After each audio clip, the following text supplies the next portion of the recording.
Well, right before Christmas, we got together with some of our anchors with questions you might have for them. Cliff was able to chat with them. Check this out. Guys, thank you for spending a little time and joining us here this morning. I know you had to get up a little early. It's fun hanging out with you. Yeah. Thanks for having us. Some questions that people probably want to know here. Let's start, Richard, with you. What made you decide to work in news? Interesting. I grew up in a town with no TV station in Brunswick, and so in my market, we could see Jacksonville news, we could see Savannah news. So I grew up listening to my mom in the other room with Walter Cronkite on, and she would react to the TV. She would talk back to it. You don't mean that. And you've got to be. That's the stupidest thing I've ever. I mean, Mom was having a full conversation with the TV news in the other room with Walter Cronkite. And they were talking back? And they were probably talking back. So I was drawn into that, and then I started flipping the dials. Kids back in the day, you would change the channel like this. And so I became a channel surfer. I would watch Savannah, I would watch Jacksonville, and then I would start listening to their news music. I was Who's Got a Chopper?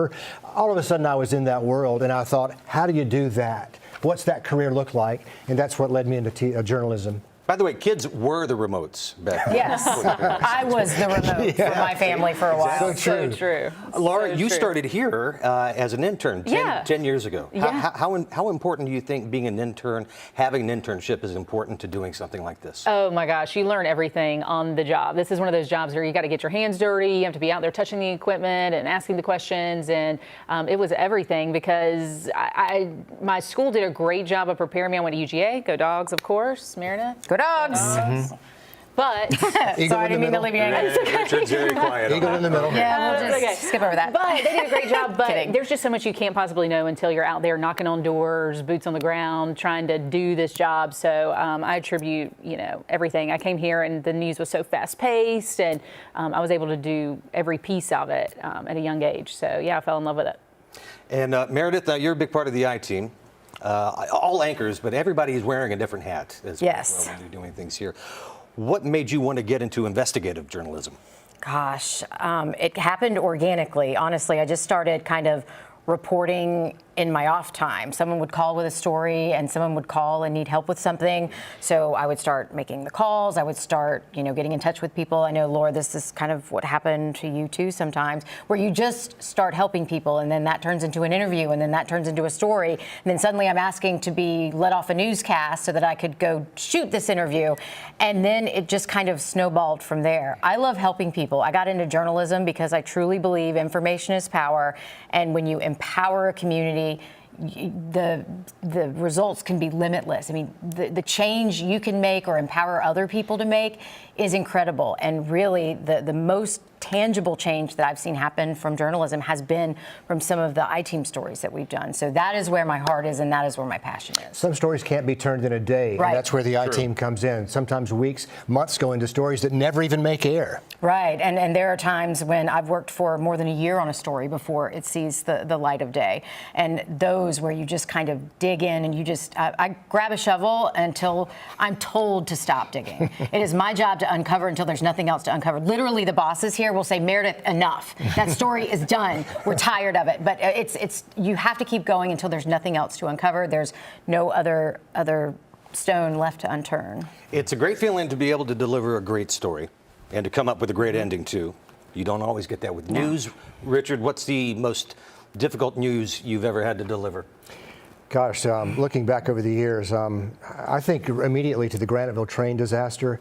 I mean, there was a chlorine spill that had people, if you don't remember, they were locked in their homes, and we were the voice that they were relying on. Is it safe to leave? Should I shelter in place? What do I do? What's happening around me?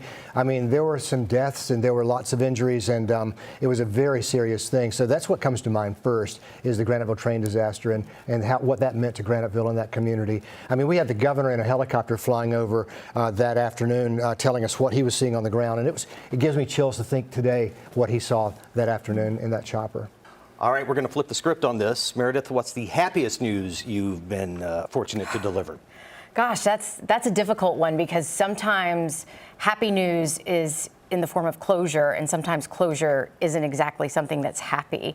But I guess I can think back to the black market babies, and we were able to reunite families, people searching for their families forever and not able to find them.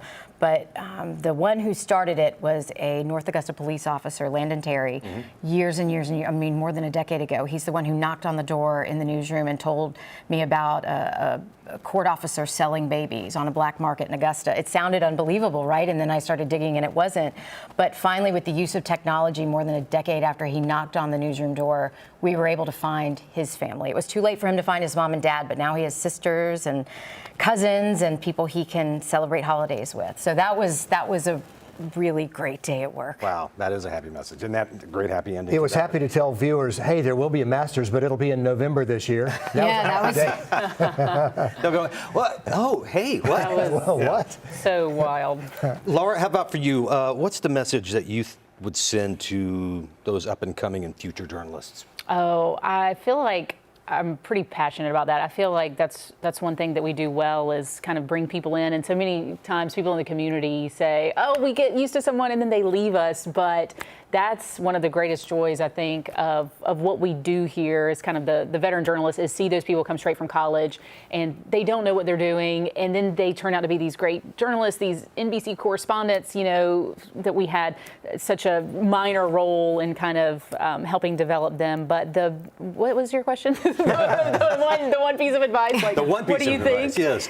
Or did I make that up? Did I put that in your mouth? The one piece of advice is don't be afraid to make mistakes, and not in the way of factual mistakes, or I'm not saying that. I mean, be afraid. Bosses are scary, but you know, don't be afraid We can to cut that try. out, right? Yeah, Like, don't be afraid to try.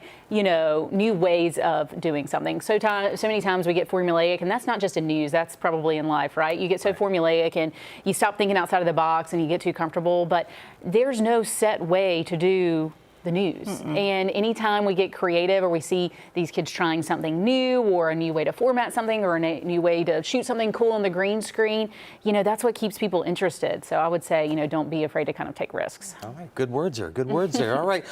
We are going to hang with them just for a little bit longer. They're going to hang with us, actually, and we're going to play a game when we come back. Do not go anywhere. I got to go. We're We're competitive. Hang I got to on. get out. Yeah. So we have our anchors here. We're going to play a little game. See just how much they know about their journalism history and everything gosh. on TV. We're so competitive, though. This is going to get ugly. We're terribly competitive, and I'm also terribly bad at trivia, so Oh, boy. it's going to be bad. I'm just going to take a step back and let you two battle it out. I'm going to take the step back. So what we're going to do, I'm going to ask a question, give you choices, or if they know it, they're just going to immediately reach for the magic wand. I know it wand. All right, so here we go. Number one, which icon of TV broadcast news always signed off with the phrase, "And that's the way it is"? I already said his name, but go ahead. Walter Cronkite. Walter Cronkite is correct, yes. Ding, ding, ding. All right. All right. Meredith won. All right. The others nil. Here we go.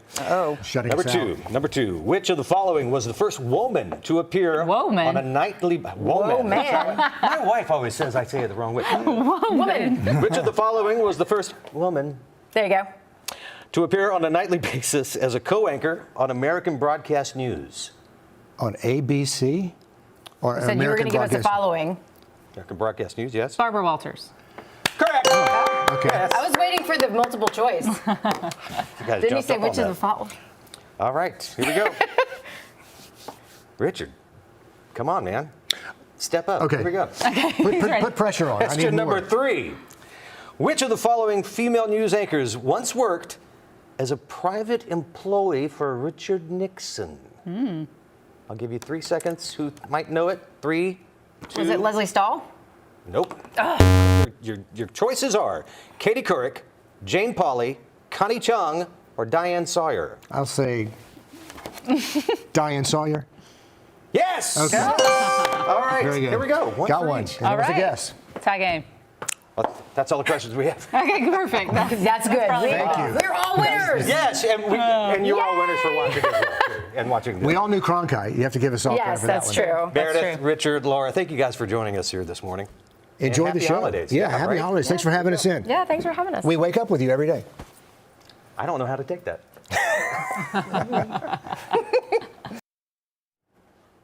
That was That's so fun. much fun. They're fun. Yes. Woman. That's what I said. The woman? You do say that, though. I say that. I say that all the time. No, my wife Heidi gets on me all the time. She's like, really?